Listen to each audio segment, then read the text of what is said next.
रोज सकाळी डोळे उघडल्यापासून आपल्या डोक्यात एकच कामाचं चक्र चालू होतं. आज हे करायचे, ते करायचे, हे उरकायचे, अशी कामांची एक न संपणारी यादी आपण मनामध्ये तयार करतो. आपल्याला वाटतं की आज सगळं वेळेत होईल, घरासाठीही थोडा वेळ उरेल. पण प्रत्यक्षात काय होतं?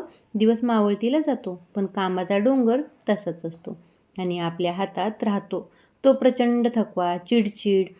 आज आपण अशा काही टिप्स पाहणार आहोत, ज्याने तुमचे काम चुटकीसरशी होणार आहे.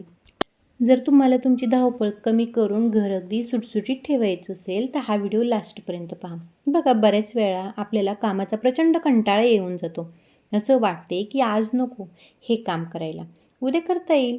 बघा, आज आपण अशा काही गोष्टी पाहणार आहोत की आपल्याला आपला टाईम वाचवता येणार आहे. बघा, आपण घरातच राहतो तर बऱ्याच जणींना हे ऐकायला भेटत असतं, अगं तू दिवसभर घरीच असतेस, काय काम असते तुला? मग हे ऐकून आपल्याला खूप वाईट वाटते, कारण आपल्यासाठी आपण 1 मिनिटसुद्धा वेळ काढत नसतो आणि बाकीच्यांना वाटते आपल्याला घरी बसून कायच काम नसते. बघा, आपल्याला जर आपलं काम लवकर व्हावं असं वाटत असेल तर प्लॅनिंग करणं खूप महत्त्वाचं आहे. उद्या काय काय कामं करायची आहेत आपल्याला, किंवा आपल्याला आपण स्वयंपाकामध्ये काय करणार आहोत, तर आहे ना, याचं प्लॅनिंग आपण आदल्या दिवशीच्या रात्रीच करून ठेवायचं. तर असं का? तर आपले जर प्रॉपर प्लॅनिंग नसेल तर सकाळी उठले की आपली धावपळ होऊन जाते. म्हणजे टिफिनपासून सगळं अचानकच ठरवायचं की आज टिफिनला काय करायचं, हे काय करायचं, जेवणात काय करायचं, स्वयंपाकात वगैरे वगैरे, अशा भरपूरसे टेन्शन आपल्या डोक्यामागे राहून जातं. त्याच्यामुळे आहे ना, ह्याची प्लॅनिंग ही रात्रीच करून ठेवायची. तर याच्यामुळे आहे ना, तुमचं काम सोपं होऊन जाणार आहे. नंबर 2, बघा, कधी-कधी आपण एवढा फ्रेश फील करतो किंवा एवढं उल्हास येतो आपल्याला, की आपण विचार करतो की मी आज पूर्ण घरच साफ करून घ्यावे. आपण तसे करण्याचा प्रयत्नही करतो आणि मग काय, सकाळची संध्याकाळ केव्हा होऊन जाते हे पण समजत नाही. बघा, या गोष्टीने नाही तर तुमचं घर पूर्ण स्वच्छ होऊन जातं, पण आपण एवढे थकून जातो की मग सांगायलाच नको. परत आहे ना, 8-10 दिवस स्वच्छतेचं मनही होत नाही. त्यामुळे काय करायचं, स्वच्छतेला आहे ना, एक हिस्सा म्हणजे एका दिवशी एक हिस्सा वाटून घ्यायचा. म्हणजे आज हा कोपरा किंवा आज हे कपाट मी स्वच्छ करणार आहे. आता मी ते कसे, आज माझे सेपरेट कपडे इस्त्रीसाठी घेतलेले आहेत, जे मी म्हणजे केव्हा तरी बाहेर जाताना घालते किंवा काही ड्रेस मी घरात पण घालते. तर पूर्ण माझे कपडे मी काढून घेतलेले आहेत कपाटातले, की आज मी हे इस्त्री करणार. म्हणजे अशा छोट्या छोट्या गोष्टी आपण नियोजन करून ठेवायच्या. मग तुम्ही एक दिवस किचन स्वच्छ करायचं ठरवा. जर तुमच्या किचनला ट्रॉलीज वगैरे असतील तर एक दिवस किचनच्या फक्त ट्रॉलीज स्वच्छ करायचे ठरवा. कारण किचन मोठं असेल तर एक दिवसात किचनही स्वच्छ होत नाही, त्याच्यात पण भरपूर टाईम जातो. मग फक्त ट्रॉली स्वच्छ करा, दुसऱ्या दिवशी दुसरं काम करा किचनचं. तुम्ही असंही करू शकताय. Number 3, smart cooking hacks. म्हणजेच काय? बघा, उद्या जी भाजी बनवायची त्याची तयारी आजच्या रात्री करा. किंवा किंवा बघा, तुम्ही भाजीपाला आठवड्याचा एकदाच घेऊन येत असताल तर भाजीपाला एकदा स्वच्छ करून ठेवा. म्हणजे तुम्हाला ज्या दिवशी जी भाजी करू वाटेल ती तुम्ही इझिली करू शकताल. नंबर 4, बघा, आपण घरात 2 किंवा 3 सदस्य असतो. मग आपण रोज कपड्यांची मशीन लावून देतो. जर तुम्हाला शक्य असेल रोजची रोज काय करायचं, आपली ओली कपडे असतात ती धुवून टाकायची आणि सुकी कपडे तुम्ही तशीच मशीनमध्ये ठेवू शकताय आणि 2-3 दिवसांनी मशीन लावू शकताय. तर याने आहे ना, तुमचा टाईमही वाचणार आहे, त्याचबरोबर तुमची लाईटही वाचणार आहे. पण मी आहे ना, माझी कपडे रोजची रोज वॉश करते, पण तुम्ही असं करू शकताय. नंबर 5, बघा, घर आपलं ऑर्गनाईज पाहिजे. म्हणजेच काय, तर प्रत्येक गोष्टीची एक प्रॉपर जागा हवी असते. म्हणजे ही वस्तू ह्या ठिकाणीच आहे हे आपल्याला माहिती पाहिजे नाही. म्हणजे तिची प्रॉपर जागा आपल्याला माहिती असणे किंवा तिच्यासाठी स्पेशल जागा, सेपरेट जागा असणे गरजेचं आहे. याने काय होणार आहे, आपलं काम सोपं होणार आहे. कारण सगळ्यांना माहिती होऊन जाणार आहे की ही गोष्ट आपल्याला याच ठिकाणी भेटणार आहे. ती याने काय होणार आहे, प्रत्येक वेळेस तुमचीच गरज लागेल त्या वस्तूसाठी असं नाही. आता विचार करा, हजबंड म्हणजे मिस्टरांचा कपड्यांचा कप्पा सेपरेट ठेवायचा, जेणेकरून त्यांना माहिती झालं पाहिजे की हां, माझी ही वस्तू मला इथेच भेटणार आहे. त्याचबरोबर टॉवेलची वगैरे जो काही जागा आहे तीच एका ठिकाणी, ती प्रॉपर वस्तू तिथंच पाहिजे नाही. त्याचबरोबर ब्रश वगैरे, कंगवे किंवा पावडरचे डबे, त्यांची जागा प्रॉपर त्याच ठिकाणी पाहिजे, जेणेकरून प्रत्येकाने तुम्हाला हाक नाही मारली पाहिजे नाही. सगळ्यांना आपापल्या जागा, आपापल्या वस्तू कुठे आहेत ह्या माहिती पाहिजे नाहीत. त्यासाठी त्यांची प्रॉपर जागाही ठेवणे महत्त्वाचे आहे. याने तुम्हाला सुख लागणार आहे आणि तुमचं कामही वाचणार आहे. नंबर 6 बघा, आपल्याला एक सवय असते की सगळं काही मीच करणार. पण आपल्याला एवढी गरज काय आहे की मीच सगळं सांभाळावं किंवा मीच घरातील संपूर्ण म्हणजे पूर्ण घरात मी सुपर वुमन होऊन मीच सगळं काम बघावं. बघा, आपण घर सांभाळतो, मुलं सांभाळतो. हीच खूप मोठी गर्वाची गोष्ट आहे. पण सगळंच जर आपण करत बसलो तर आपण एक प्रकारे स्ट्रेसमध्ये राहायला लागतो. कधी-कधी असं होतं की आपण आजारी पडतो. त्यावेळी आपल्यात एवढी पण हिंमत नसते की आज जेवण नाही बनवू शकत मी, तुम्ही बाहेरून जेवण घेऊन या किंवा मला बरं वाटत नाही, तर एवढीसुद्धा आपल्यात हिंमत राहत नाही. किंवा आपण काय विचार करतो, मी स्वयंपाक नाही केला तर लेकरं, नवरा काय खाणार? किंवा मी जर असे बोलले तर घरातले माझ्याबद्दल काय विचार करतील? पण बघा, माझे मत तर हेच आहे की तब्येत बरी नसेल तर त्या दिवशी आराम करा. घरातील सदस्यांना त्या दिवशी घर सांभाळू द्या. कारण घर फक्त तुमचे नसते, घर सगळ्यांचे असते. मग जबाबदाऱ्या पण सर्वांनी घ्यायला हव्या आहेत. आता माझी तब्येत ठीक नसली की परी आणि सचिन मला खरंच हेल्प करतात. तशी तुम्ही घरातील सदस्यांना सवय लावा. प्रत्येक गोष्ट मीच करावी असं ठरवू नका.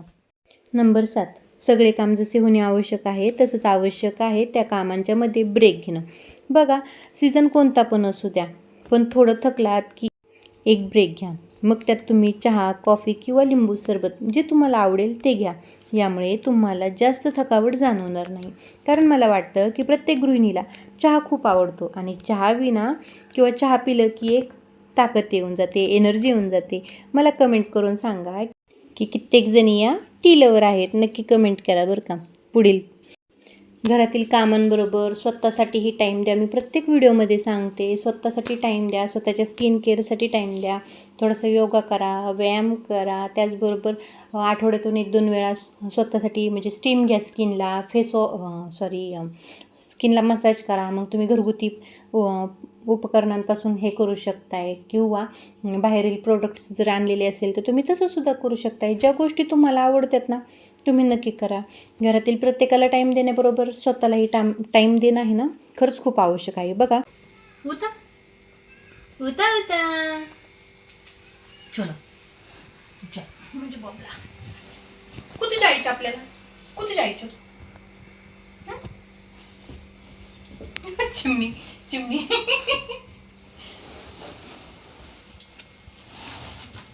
काय काय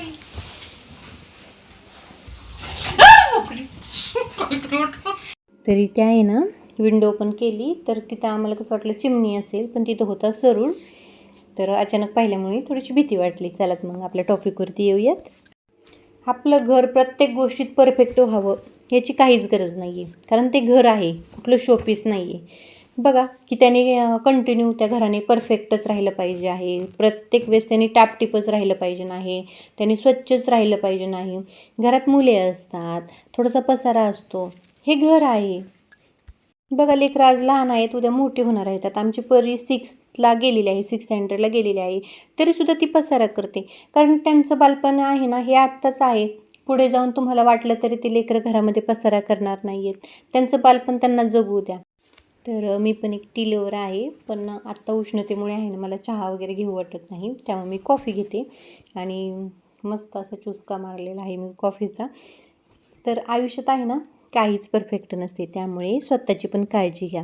स्वतःच्या हेल्थची काळजी घ्या. बघा, घरातलं काम हे कधी संपणारच नाही, पण तुमचा स्ट्रेस नक्कीच कमी होऊ शकतो. जे आवडेल त्या गोष्टी करा. तर इथं मी आहे ना, ॲलोवेराचं एक सिरम बनवत आहे, म्हणजे टोनर थोडक्यात. तर ते टोनर कसं बनवले, कशासाठी बनवले यावरती आपला सेपरेट व्हिडिओ येऊन जाणार आहे. तो नक्की तुम्ही पहा. मी तो उद्याच्या व्हिडिओमध्ये टाकण्याचा नक्की प्रयत्न करेन. तर इथे आहे ना, सायंकाळचा टाईम झालेला होता दिवे लागणीचा. पण माझ्या आहे ना, या फुलवाती बनवून ठेवायच्या राहिलेल्या होत्या, म्हणजे तुपात भिजवून ठेवायच्या राहिलेल्या होत्या. तर म्हटलं चला आता सर्व काम आवरलेलं आहे, तर हे पण काम आज करून घ्यावं. कारण सकाळ संध्याकाळ आहे ना, सकाळी जरी तुपाची वात घरात लावणं नाही झालं तरी सायंकाळच्या टायमिंगला आपल्या उंबऱ्यावरती, आपल्या तुळशीवरती आणि देवघरामध्ये, त्याचबरोबर आपल्याकडे पहा शमीचं झाड आहे, तर त्याच्या शमीच्या झाडापाशी पण तुपाची वात लावलेली चांगली असते. तर तूप गरम करून मी आहे ना, या वाती मस्त अशा भिजवून घेतल्या. आणि सायंकाळी आहे ना, 6 वाजले म्हणजे दिवस मावळतीच्या टायमिंगला 15-20 मिनटं अगोदर आणि दिवस मावळून गेल्याच्या नंतरनं 15-20 मिनटापर्यंत आपण सायंकाळची पूजा करू शकतो आहे. जास्त लेट पूजा करण्याचा काहीच उपयोग नाही आहे. दिवे लागण्याचा टायमिंग हा ठरलेला असतो. तर छान अशी अगरबत्ती ओवळून संध्याकाळच्या टायमिंगला घरामध्ये घंटानाद करायचा. सकाळी पण तुम्ही घंटानाद करू शकता आणि सायंकाळीही करू शकता. तुम्हाला रोज आरती करणं शक्य असेल तर करा. तर मला एवढ्यात आहे ना खरंच रोज आरती करणं शक्य होत नाही. तर आमच्या घरी आहे ना फक्त गुरुवारी आणि सोमवारी आरती आम्ही करत असतो. ती पण एकच टाईम होते, अशी नाही की दोन्ही टाईम होत असते. तर ही मस्त अशी धूपदाणी मी आहे ना ऑनलाईन मागवलेली आहे मिशोवरती. छान तिची प्राईस वगैरे एकदम व्यवस्थित मला भेटलेली आहे ती धूपदाणी. जर कोणाला आवश्यक असेल तर नक्की तुम्ही पण घ्या. तर छान वाटतं असं सायंकाळची दिवाबत्ती झाली की मस्त अशी धूपदाणीमध्ये बाहेर धूप लावायची. छान असा तिचा एकदम लाईट धूर निघत राहतो, छान वाटतं. तर आपला आनंद आहे ना आपण शोधायचा, आपल्याला जे आवडेल ते आपण करायचं. हो, आता काही ताई आता मी सेपरेट राहते, बाजूला राहते, त्यामुळे वाटतं असं. पण तुमचा आनंद, आता तुम्ही जॉईंट फॅमिलीत असाल तरीही तुमचा आनंद तुम्ही शोधा ना. तुमचा आनंद कशात आहे? स्वतःसाठी थोडासा टाईम काढा.